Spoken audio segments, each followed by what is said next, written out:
Bonjour. On parle un peu moins de vous que de Laurent Berger à la tête de la CFDT ou de Philippe Martinez à la tête de la CGT. Et pourtant, vous êtes peut-être l'un des hommes clés de la prolongation ou de la fin de ce conflit social, puisque vous dirigez, je le rappelle, l'UNSA, un syndicat qui compte 200 000 adhérents environ, et qui est le premier syndicat à la RATP, le deuxième à la SNCF. Qu'est-ce que vous allez faire aujourd'hui? Est-ce que vous allez, vous aussi, manifester de République à Nation à Paris?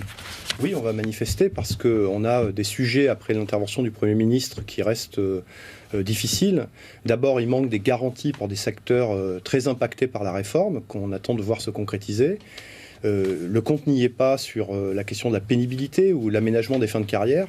Et enfin, cette fameuse ligne rouge qu'on avait dressée nous aussi, d'une mesure paramétrique, punitive, qui vient s'ajouter à la réforme systémique. On va en parler dans un instant. Est-ce que vous allez défiler en tête de cortège avec Philippe Martinez et Yves Verrier, par exemple, le leader de FO, qui veulent un retrait pur et simple de la réforme? Alors nous, on a une stratégie où on a les deux fers de l'action au feu, c'est-à-dire à la fois, on ne quitte pas la table de négociation parce qu'on le doit aux salariés qu'on défend, de préserver soit des acquis, soit de gagner des nouveaux acquis, soit de limiter la casse. C'est le job d'un syndicaliste. Et on est aussi dans la mobilisation. Mais on veut une clarté sur les messages et on veut rester sur un cadre syndical et pas un cadre politisé. La clarté, c'est que cette réforme, vous la voulez, sauf sur certains points très importants, comme par exemple l'âge pivot. Pour vous, vous avez parlé de ligne rouge. C'est un chiffon rouge, cet âge pivot qui a été fixé à 64 ans pour avoir ses droits pleins à la retraite. Alors nous, on n'était pas demandeurs de cette réforme. On constate que le président de la République qui a été élu et qui voulait la faire est en train de la mettre en œuvre. Donc on ne prend pas le risque d'être dans une logique du tout ou rien. C'est pour ça qu'on discute et que par ailleurs, on se mobilise. Vous voulez dire qu'il est légitime à la faire, cette réforme? En tout cas, tant qu'on est dans une République où il y a des gens qui sont élus, sinon c'est l'impuissance permanente. Mais ça ne veut pas dire qu'elle nous fait plaisir. Et c'est pour ça qu'on se bat à la fois par la mobilisation aujourd'hui ou par l'action de proposition et de négociation. Je peux revenir sur l'âge pivot. Bon, parce qu'il faut bien comprendre que ce n'est pas l'âge pivot qui était prévu par le rapport de Levoy, puisque désormais, cet âge pivot qui était prévu par le rapport de Levoy ne s'appliquera pour ceux qui seront au régime à points qu'en 2037. Là, ce qu'a rajouté le Premier ministre, c'est de dire que dès 2022, même ceux qui ont leur trimestre cotisé, même ceux qui ont l'âge pour partir... C'est ce que vous appelez les mesures paramétriques. Exactement. Devront travailler 4 mois de plus ou alors auront une super décote. Ce qui est donc une mesure punitive pour l'ensemble des salariés du public et du privé entre 2022 et 2027. Donc, ce que vous attendez, très concrètement, lorsque vous allez rencontrer Édouard Philippe après-demain, ou demain, plus exactement, excusez-moi, c'est un retrait de cette hypothèse. C'est-à-dire que dès 2022, les salariés gardent les droits auxquels ils pouvaient avoir droit justement avant. Bien, nous, on propose qu'ils retirent ça de la table, en effet. Oui. On n'est pas insensible à la question d'équilibre et de la trajectoire de l'équilibre. Si on veut rester dans un régime par répartition, il faut que les cotisations des salariés, qu'elles soient des salariés ou patronales, payent les retraites de ceux qui sont à la retraite. Donc l'équilibre est important. Mais nous, on pense qu'il faut une trajectoire d'équilibre et qu'il y a d'autres leviers, notamment prendre un peu dans le fonds de réserve des retraites, qui représente à peu près 30 milliards, ou prendre auprès des cotisations, et notamment les cotisations patronales. Et cette trajectoire, il faut l'assouplir parce qu'on est à 8 à 12 milliards sur 340 milliards de budget engagé pour les retraites. Et donc on a une démographie, par ailleurs, qui va s'améliorer en 2030. Donc on préfère voir une trajectoire d'équilibre plutôt qu'une mesure radicale et rapide. Alors je le disais en début d'interview, votre syndicat est très puissant dans les transports publics et je vous cite, il n'y a pas grand-chose à faire pour que les transports recommencent à fonctionner.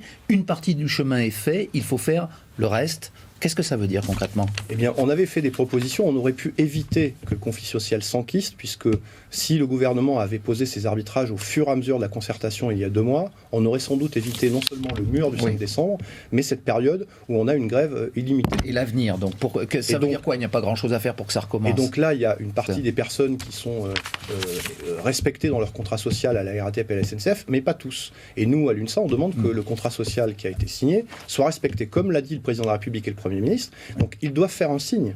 Moi je constate qu'il y a, parce qu'on va peut-être parler de la trêve, certains de la trêve de Noël, mais parlons quand même, rentrons un petit peu dans le détail. Aujourd'hui, la fin des régimes spéciaux ne s'appliquerait, si j'ai bien compris, à la SNCF, à la RATP, qu'à la génération née après 1980 et 1985 pour les conducteurs. Vous voulez que ce soit encore plus tard, pour faire clair? Des entreprises qui ont été très bousculées, notamment la SNCF, on leur a dit il y a 1 an, vous inquiétez pas, vous perdez votre statut de cheminot, mais on va vous garder ce qui va avec, c'est-à-dire le régime spécial. Ça, c'est le gouvernement qui l'a dit. Et donc, à partir dans 15 jours, il n'y a plus d'embauche au statut, donc il n'y a plus de régime spécial de la SNCF. Donc, on demande que le respect du contrat moral soit fait entièrement.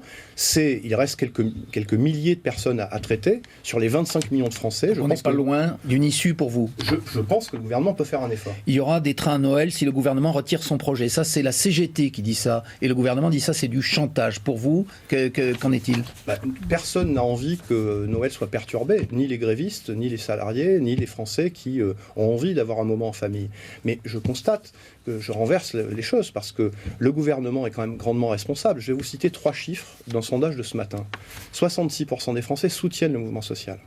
66% des Français aimeraient... Une majorité de Français souhaitent que les trains repartent, ce qui est bien naturel. Et je vais vous donner un 3e chiffre. 66% des Français réclament que le gouvernement modifie son projet de réforme. Ils sont 22% à vouloir le retrait et 66% à vouloir qu'il soit modifié. Donc le gouvernement a 48 heures pour que les trains roulent. Il y aura des trains à Noël. Il y en aura peut-être 1 sur 2, c'est ce que dit la direction de la SNCF, je ne sais pas sur quoi elle se base. Mais la question c'est combien il y en aura. Vous voulez que vos adhérents à l'UNSA reprennent le travail aujourd'hui ? Non, les adhérents de l'UNSA, ils décideront de la suite des actions en fonction des réponses du gouvernement et je les soutiendrai. J'espère qu'on va sortir du conflit et que le gouvernement fera ce qu'il faut pour ça. Est-ce que vous notez un changement de comportement des usagers alors que la grève, on le disait, dure depuis maintenant 13 jours ? Vous voyez monter un ras-le-bol, une colère de ceux qui doivent faire des kilomètres de marche ou s'entasser dans des trains bondés ? Globalement, on a une population qui est compréhensive.